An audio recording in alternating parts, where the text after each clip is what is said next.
चंदनपुर गांव चारों ओर हरियाली से घिरा हुआ था। गांव की सुबह किसानों के हल और हावड़े की आवाजों के साथ शुरू होती थी। इसी गांव में माखनलाल का इकलौता ढाबा था, जिसकी वजह से माखनलाल लोगों के साथ हमेशा आकर में रहता था। उसके ढाबे पर मटन और चिकन मिलता था, लेकिन वहां का खाना सिर्फ रईस लोगों के लिए ही था, क्योंकि दाम बहुत ऊंचे थे। अक्सर मजदूर उसके ढाबे पर आते, लेकिन रेट सुनकर वापस लौट जाते।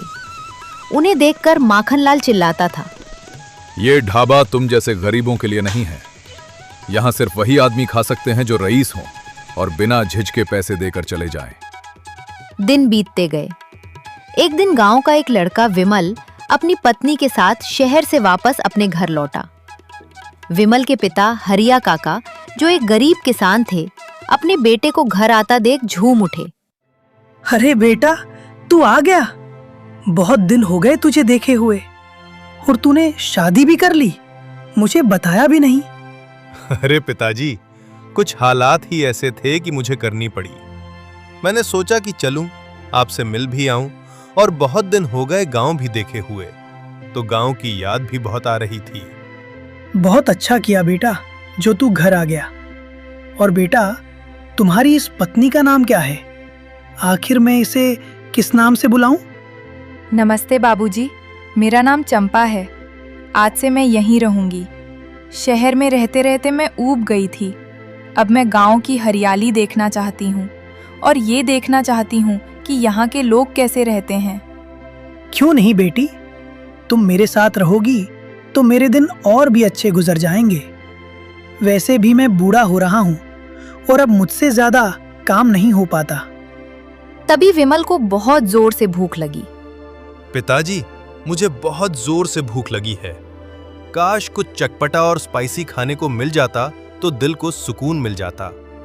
विमल की बात सुनकर हरिया काका को गांव के माखनलाल के ढाबे की याद आई। तुम चिंता मत करो बेटा, मैं अभी माखनलाल के ढाबे से तुम्हारे लिए बढ़िया मटन लेकर आता हूँ। तुम्हें बहुत पसंद आएगा।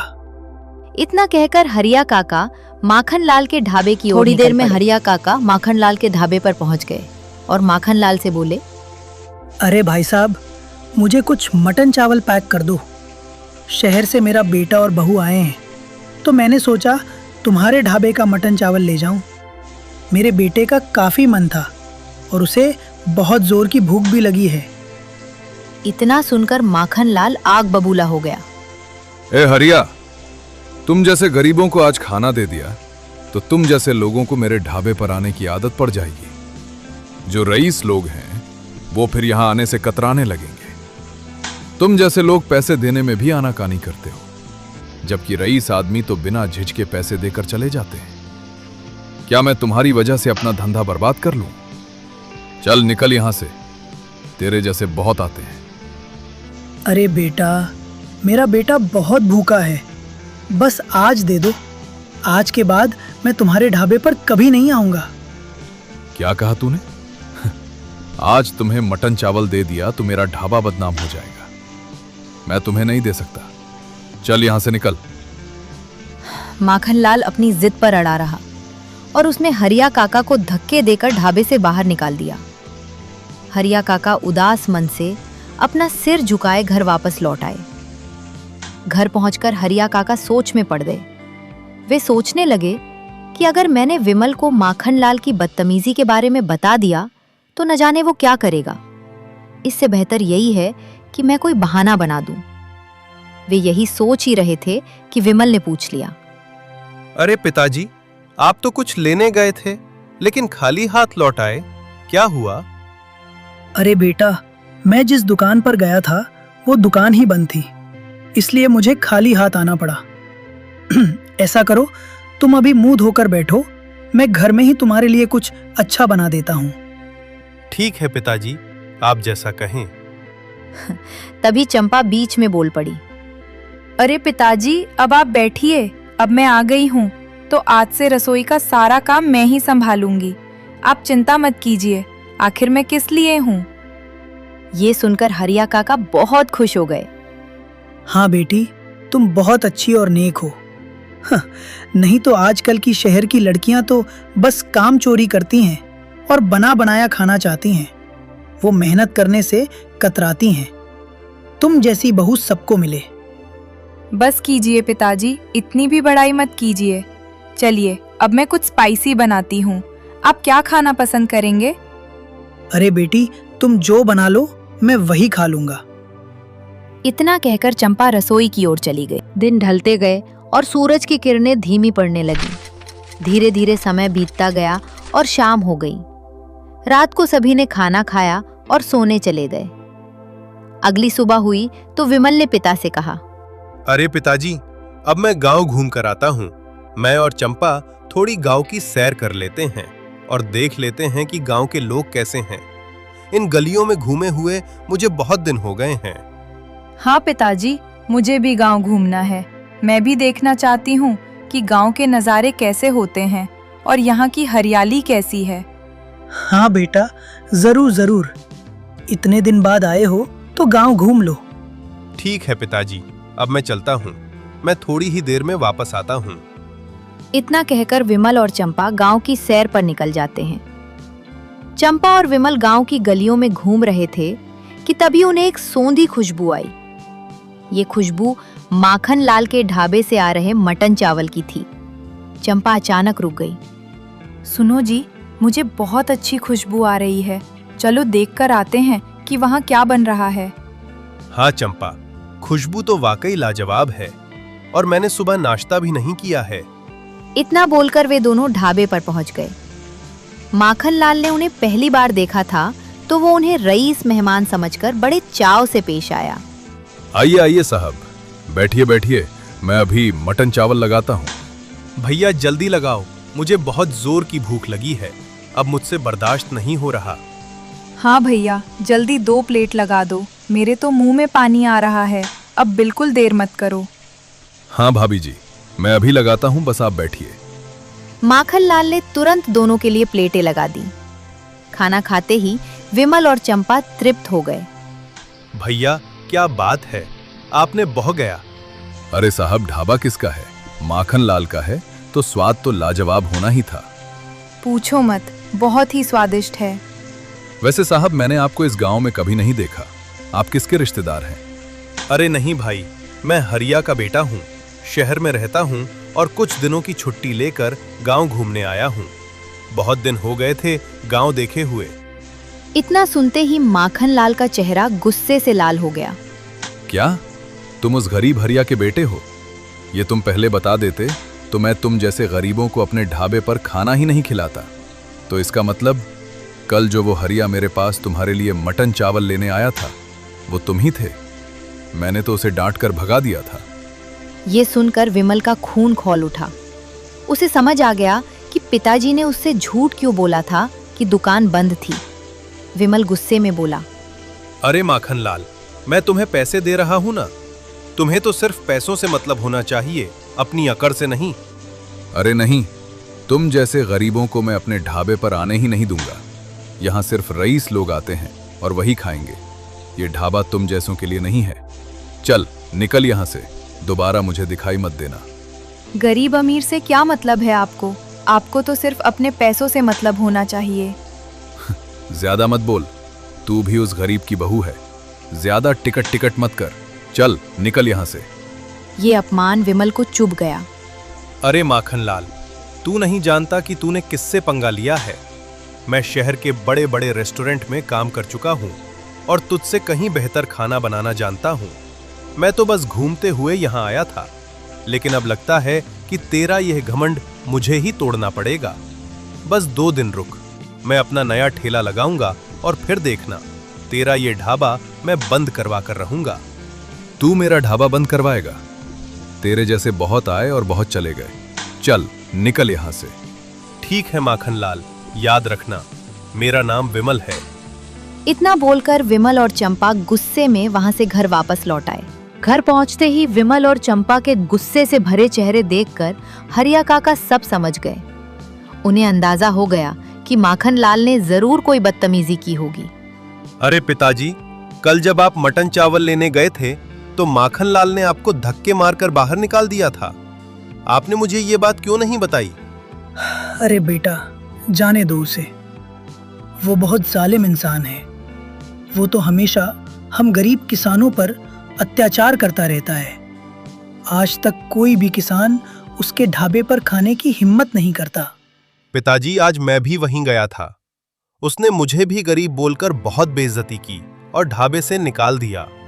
मैंने फैसला कर लिया है कि अब मैं उसका घमंड तोड़कर ही रहूंगा और उसका ढाबा बंद करवा दूंगा। अरे बेटा, तुम ये क्या कर रहे हो? उस मुसीबत के चक्कर में मत पड़ो। वो बहुत जालिम आदमी है। नहीं बाबूजी, अब उसे सबक सिखाना ही होगा।